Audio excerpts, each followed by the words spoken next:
All right, as they say, we are live. Okay, so yeah, my name is Sean, and this is Punch Travel, and this is my first live stream on YouTube. I'm going to talk about Barcelona a bit. The topic of this video is the 10 do's and don'ts in Barcelona. I had the great privilege of visiting Barcelona twice. This year, 2023, last year, 2022, and I wanted to travel to Barcelona for about 20 years. So let's see. At home, I'm a fashion photographer and filmmaker. So I photographed New York Fashion Week, recently photographed Paris Fashion Week. Years ago, I photographed a fashion show in Slovakia. And I've been blessed to travel, been to Mexico, Brazil, France, Dominican Republic, Spain. We'll soon be heading to Morocco. So y'all can check out some of my other videos where I go through Alhambra in Granada, Spain, and the Mosque Cathedral in Cordoba. Also, walk through parts of Barcelona. And Barcelona is one of those cities that can be debated by some travel people. I very much like the city of Barcelona in Barcelona, Spain. So I'll talk about the do's and don'ts, 10 of them. So the first do is do save your money and make a travel budget for Barcelona. Uh, don't don't think food, Airbnb, or hotels are as cheap as some other countries. So Barcelona is in the European Union, and the euro is slightly more than a dollar. Let's see, it should be about like 110. There are apps you could use. I'm gonna check an app right now. Let's see, the euro. So get that ad out the way. Clear. Yeah, so €1 is about $1.10. So what you want to do for context, say you're a Rio de Janeiro, you're renting an Airbnb in Copacabana, Ipanema, those areas. A good Airbnb is going to be about 50 to $70.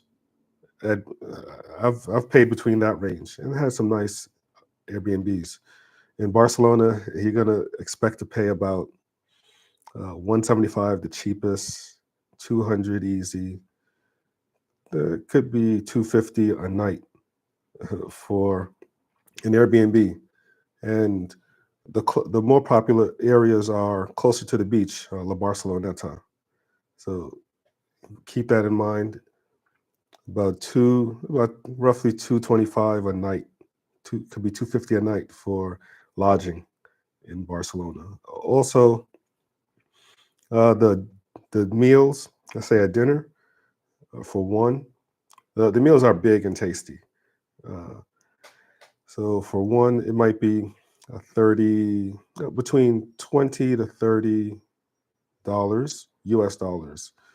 Euros, if you convert the euro, it's gonna be 20 to 30 US dollars for the meal and about $8 to $15 per drink. So you calculate that. So the flights can be inexpensive, relatively speaking. Round trip, New York to Barcelona, between 600 $900. The peak season is June, July. That's when it gets really busy, really expensive. And yeah, folks, if you have questions or comments, please do hit the chat and like, share, and subscribe, as the many people say on YouTube. Yeah, so you want to budget for Barcelona. It can be more expensive than other cities, other countries. So number two, uh, so you do want to save money and you do want to make a travel budget for Barcelona. All right, number two, you do want to dress nice, and you don't feel you're special just because you have a blue passport. All right, so what I mean by do dress nice, uh, I would say you don't have to dress super fancy, but probably you know top like this, button shirt, clean clothes, some chinos. Chinos are pretty, would be cool. When you go in the summertime, it's very hot, so some shorts. It can be a stylish, conservative type of look when walking around. And so I'll say this for people. Um, a lot of the vendors, they could wear like skinny jeans and sandals. In some countries, sandals are very common, and there are places I like wearing sandals outside. But Barcelona is not so common, and when you dress nice, you give off a certain aura. People do dress uh, pretty nice, especially at night. A lot of women wear evening dresses, so I'd recommend a blazer if you have one. You do want to dress nice. Now, you don't want to think you're super special because you have a passport. Um, this city gets many, many, many tourists from mostly from Europe. The majority of tourists that I tend to see tend to be German. German seems to be the most. French is second. Great Britain's third. That's what I've observed. American tourists are not as common, but the city is just very used to tourists, and they don't feel anything is special about a tourist, and that can throw some travelers off because some travelers in other countries they're very welcoming to their. It's like wow, okay, an American here, and it's um, like riveting and exciting and a novelty, and it's new. So some can just want to rely on them being different, them being a foreigner, but it won't that won't get you too far in Barcelona. The best thing people could do if you want to meet the locals, just be a cool, pleasant, polite person. And people are friendly in Barcelona, but they tend to be in their own social circle. And that's my observation. And it can be pretty interesting to see women walk in groups, separate groups, and men walk in separate groups. And there's not much cold approaching that I've observed. But I'm sure people get together. They do their thing, but no one should go on a high horse with their passport and think that's going to um, rule. Just be a cool person, social, and strike up a good conversation. Yeah. So you do want to dress nice, and you don't want to come off as a mature person. All right. So number three, you do want to go to the beaches in Barcelona. You do want to do that, but you don't want to go to the wrong beach. There are beaches for all types of people, all types of accessibility, and very diverse beaches. But they are they are very different. The most popular beaches, the beach I like to go to is Saint Miguel. That's There's a statue there. There's the structure is like three cubes. It's by a German designer, Rebecca Horn. Yeah, that's the area I tend to go in. It's a co-ed area, and it's in the beaches in Barcelona. There tends to be topless sunbathing, and so you could enjoy the sun. It's a what I've heard. The beaches are man-made, and the sand is kind of rough.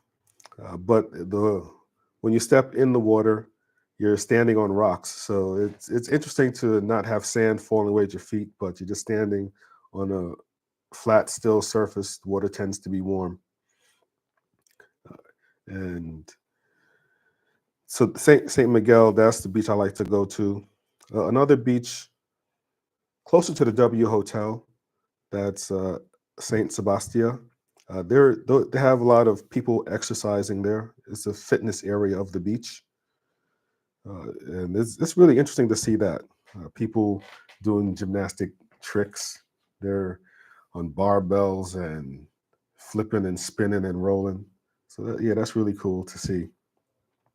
Other beaches, they do have beaches that are wheelchair accessible, and I forget the name of that particular beach, but there is like a ramp that goes all the way to the water.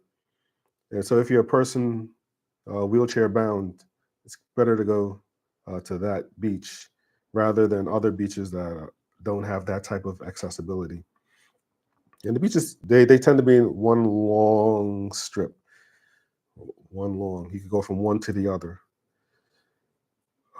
And so let's say you're a family and you have small children. um, Another reason why you want to be aware of what beach you're going to, if you have small children, like there's another beach further down, and they do have their nudist beaches, so it's completely off. All people are completely nude. So if you're a family, small children, you may want to go to La Barceloneta Beach. They have it's more family friendly. They have play areas for children, so yeah, you can enjoy that. I remember one time I said, okay, yeah, I want to go to the nude beach. I took a walk all the way down, got there, and I was like, all right, this gonna be cool. It was I found out that that beach was 98% male, and I said, all right, it wasn't the beach for me. So I went to the beach right next to it. But so you do want to be aware of the beaches. You do want to go to the beaches. They're very nice. Most people tend to go to the beach after 4 p.m. 4 p.m. to 6 p.m. tends to be the busiest time of day for the beaches, and that's kind of as the sun is going down a little bit. An interesting thing with the sun and the beach, the sun sets behind you, so it'll be nice if it was in front of you, but that's just the layout of the place. So yeah, that's a little bit of tidbit. Do go to the beach. Do your research. Be aware of what beach you're going to. All right. And going to talk about number four. So, the number four thing to do, you do want to be familiar with Barcelona's history and culture. You don't want to discuss the Spanish Civil War or debate about the different flags. All right. So, um, hold on right here for a moment. Yeah. Barcelona, it is it is the capital of the Catalonia region in Spain. That's a semi-autonomous region, if I remember correctly. And what I find fascinating about Spain is its history and even its current culture. It's very complex. And Spain has been ruled by Romans, Visigoths, um, the Islamic Moors, and it's been had a dictatorship.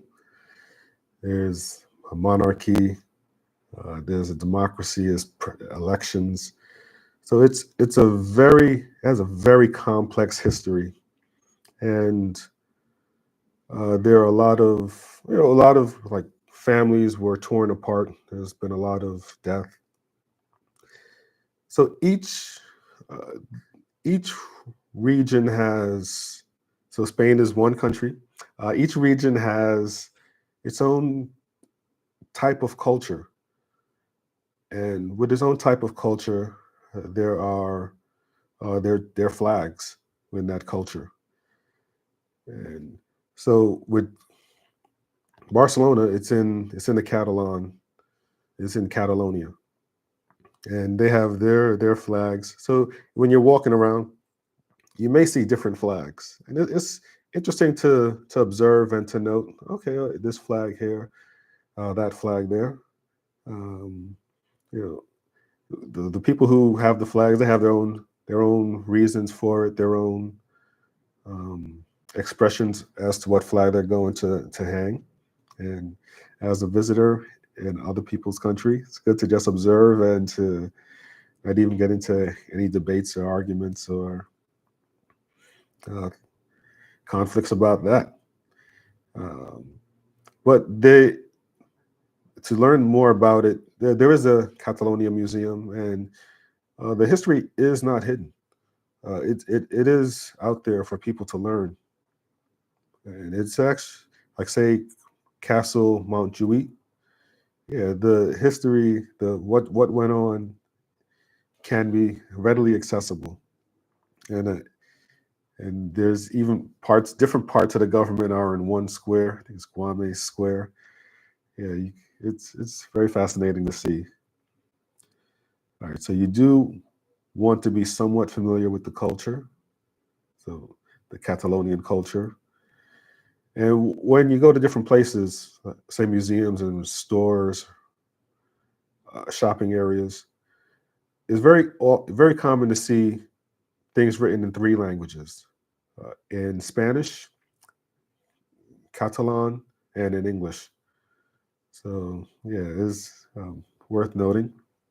Other parts of Spain have other other regions. I'm somewhat familiar with Andalusia. That's the southern part of Spain, and there are other parts. I don't know. I can't remember all of the parts, all of the different regions, but those are the two regions I'm familiar with. And Valencia, that's another region, and each have their own flags. All right. So number five, the fifth thing you do want to do, you do want to eat at local restaurants, um, and you don't you do want to eat at local restaurants, but you don't want to eat at local restaurants between 4:30 and 7 p.m. They That's when they have their siestas between 4:30 and 7 p.m. And what's a siesta? That's like a break during the day. And they do have fast food chains. Burger King's pretty popular out there, and I think I've seen some Popeyes. But when I'm traveling, I don't want to eat food that I could get at home when I'm traveling. And the real authentic food, those those places are going to be closed. you and I'm used to eating in between that area, 7:30 or 4:30 or 7 p.m. I'm used to eating around that time. So do plan. You're not gonna be able to get some really nice food around that time. And the restaurants, they stop serving dinner. Most places, I believe 11 p.m. They stop serving dinner.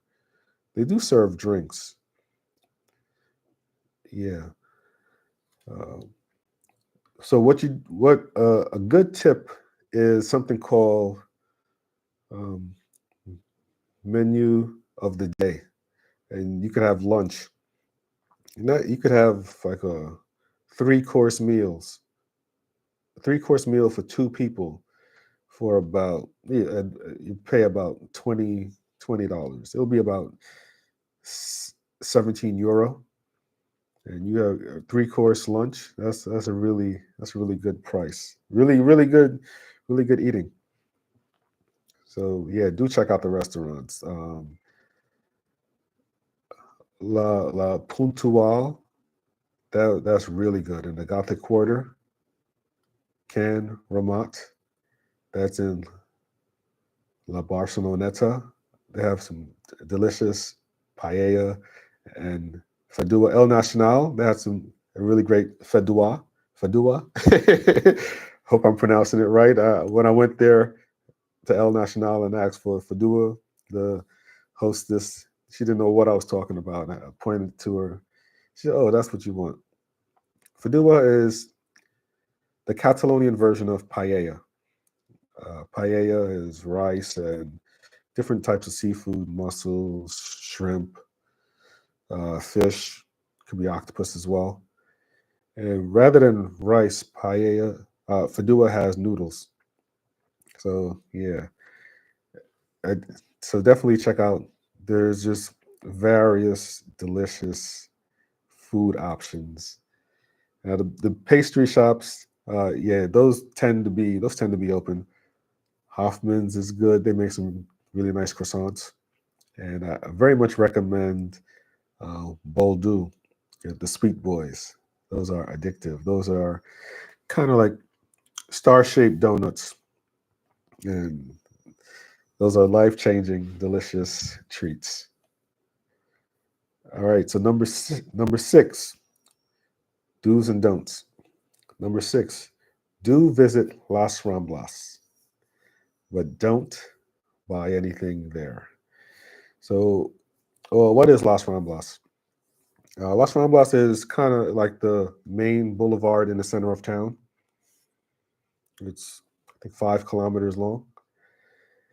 It starts. It's close. It's kind of close to the beach area. There's a Christopher Columbus monument at the start of it, and it goes all the way north to the Catalonia Center.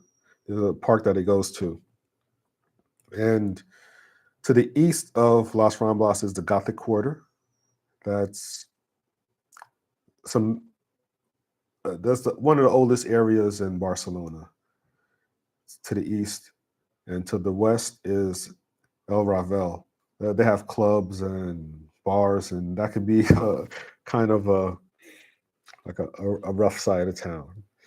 As soon as you step into El Ravel, you'll see that it's different from the Gothic Quarter and the Barceloneta and the newer areas of the more modern areas of Barcelona. You'll see it right away. So Las Ramblas, it's it might be. I think it was the most popular boulevard in Europe, or one of the most popular boulevards in Europe. They have lots of stores there, lots of tourists. It's very crowded, and it's been known to be a hub for pickpocketers. So you do want to be very careful. You want to keep your items close by. I walked it a couple times. It's real nice. I felt safe there. You have to keep your head on the swivel. I live in the inner city, so I'm used to keep my head on the swivel. But that means still can't get got. I think I got in Malaga of all places. My wallet went missing. So, but that'll be for a different story. Well, yeah, Las Ramblas. It's nice to look at. There's a big market that you'll find just off of Las Ramblas. It's called La Bocaria. La Bocaria has about 200 different vendors. They sell chocolates, fish, meat. So that's just off Las Ramblas. So why is the recommendation to not buy anything on Las Ramblas? The recommendation is because it's such a big tourist site. The prices will be high. It'll be jacked up. You'll have very high prices, and some people will say the quality of goods will not be as good. And the interesting thing, there are countless restaurants, cafes, just a block away. Just turn a block away, you get delicious food at lower prices. But some people just want the ambiance of sitting on Las Ramblas. They do make the food very attractive. The drinks are like this big and they're colorful. and they have people saying, "Hey, come sit, have a seat," and there's just lots of vendors there.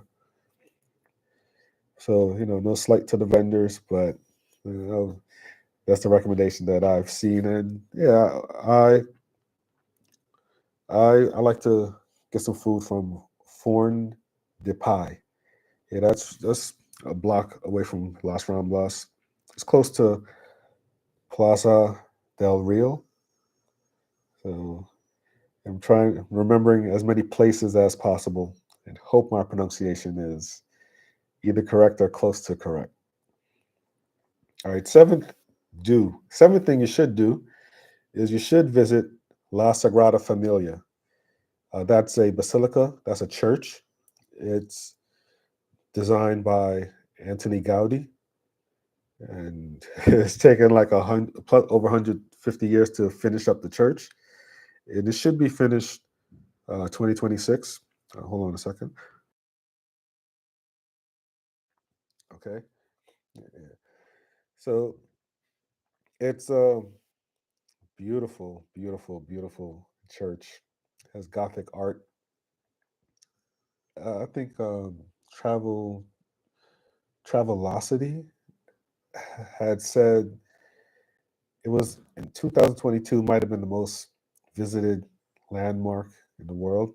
It gets lots and lots and lots of people. It's phenomenal there, and how it's laid out, where it's situated. There's a lot of lower level apartments, maybe the highest, maybe 7 stories. But it's in a more modern part of Barcelona, and all you see is lower level apartments, and then you turn a corner, and boom, out of nowhere, this humongous structure is just standing in front of you, and it's gorgeous. So you do want to visit La Sagrada Familia. What you don't want to do, you don't want to buy tickets the same day. You do not want to do that. It's going to be about a 2-3 hour wait if you want to buy tickets the same day, and because so many people visit it. So instead of buying tickets the same day, I'd highly recommend buy tickets online, and they have timed tickets. If you buy your tickets online, I believe there's a 10% discount you can get. So there's added benefits to buying tickets online. And when you're on vacation, you probably don't want to spend 2 to 3 hours every day just waiting to get into a site. I bought the tickets online and went right in. It's this security, lots of security, but yeah, get right in. And I would also recommend there are different towers you can go up. I'd recommend going up the towers. Uh, there are 2 towers that are currently open. There's Nativity and another one. Nativity, I think, is the better view. It's like you see more versus the other tower. So yeah, so number 7, you do want to visit Las Ramblas.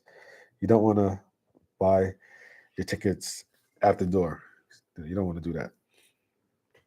Number 8, do explore the city before noon, and don't don't engage with mimes dressed in all white or any other people offering to take pictures of you.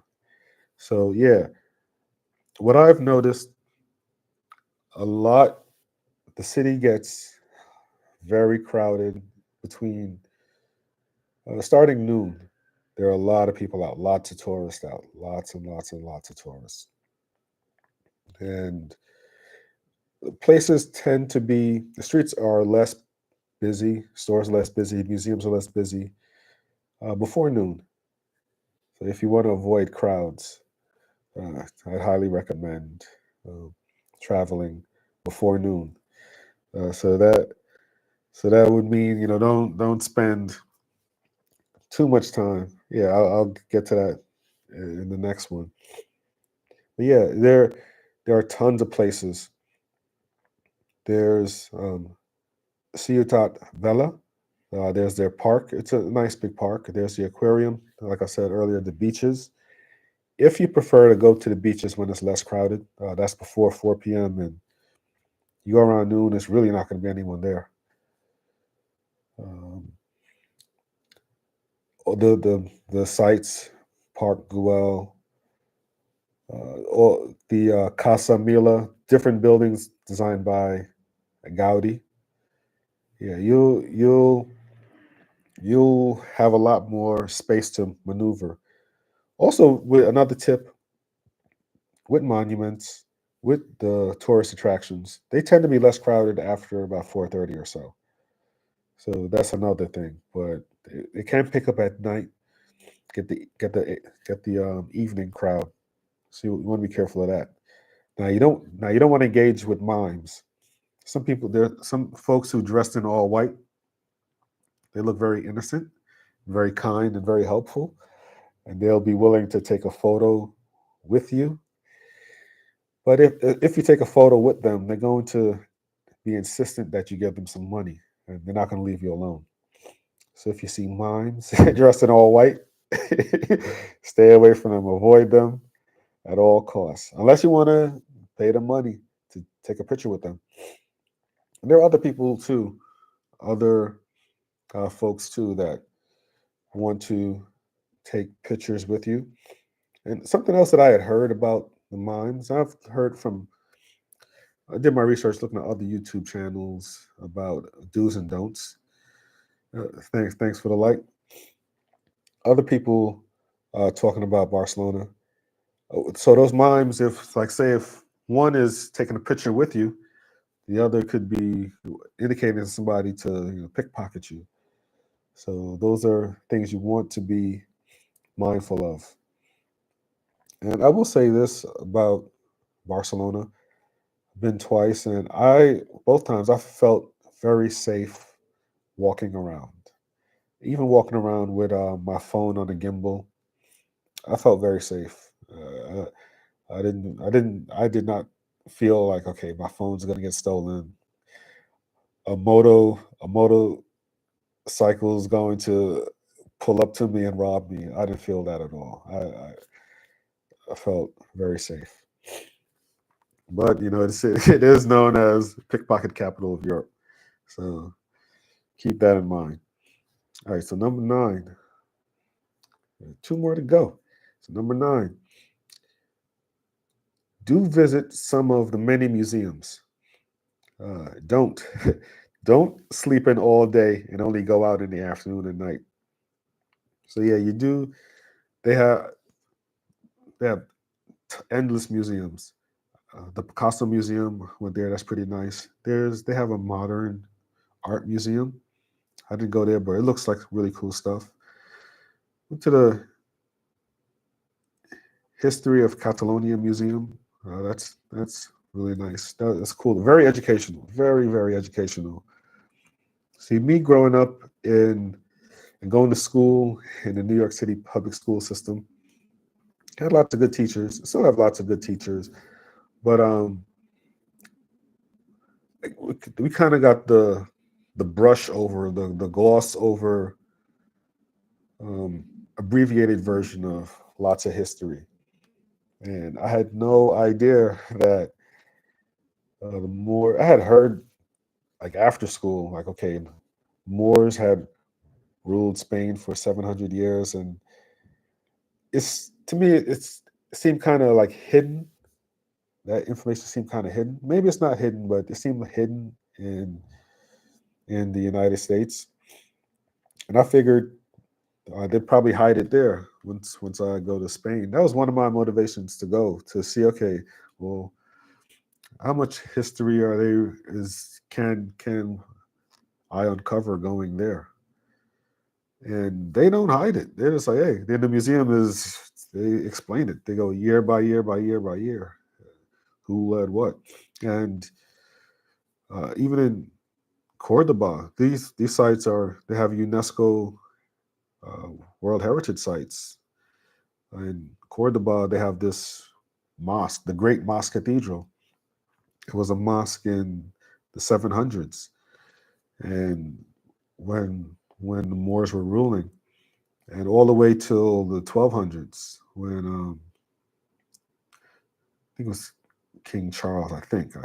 But when the Reconquista, when the crown, the king, and the church reclaimed Spain. So yeah, it happened in 1492. So yeah, the history is there, and it's real fascinating. And so I wouldn't recommend people spending a lot of time sleeping during the day. There's so much that can be learned by going to different monuments, different institutions, different churches, and a lot of things I found in Barcelona is kind of low key and deceptive. Uh, like some churches, some structures, you wouldn't really know how historic a place is, a building is, because it just looks like a normal building. But you were like, no, this person helped um, claim Barcelona, Harry, and underneath this bridge, in a square, you got it's just a lot of details. There's a skull underneath the bridge, and it's just really interesting, really fascinating stuff. But a person, it's so easy to miss all of that if one is just sleeping. Because Barcelona does have an active nightlife, and I'll talk about that next. It does have an active nightlife, and so it's really tempting to just sleep at night. So yeah, you do want to check out the many museums, but you don't want to just go out during the afternoon and night. All right, so number 10, you do want to visit the bars and clubs. They have lots of that. They have lots of nice bars. It's a it's a big social city. You hear it. It can be deafening at times at night. Just hearing the people having fun, drinking, laughing, talking. It's a really good, really happening social scene. And there's even the people who the people who live in Barcelona, they have signs up sometimes like, "Hey, please respect the place.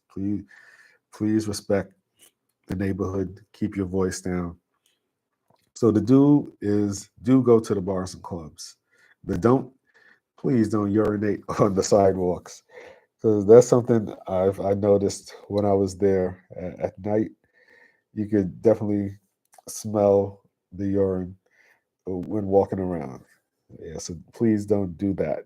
And during the day, the sanitation, cleaning the streets every day. They're the trucks, the people, they're spraying it down, washing it down. They do a very thorough job cleaning the streets during the day. But at night, folks ruin it by urinating on the sidewalk.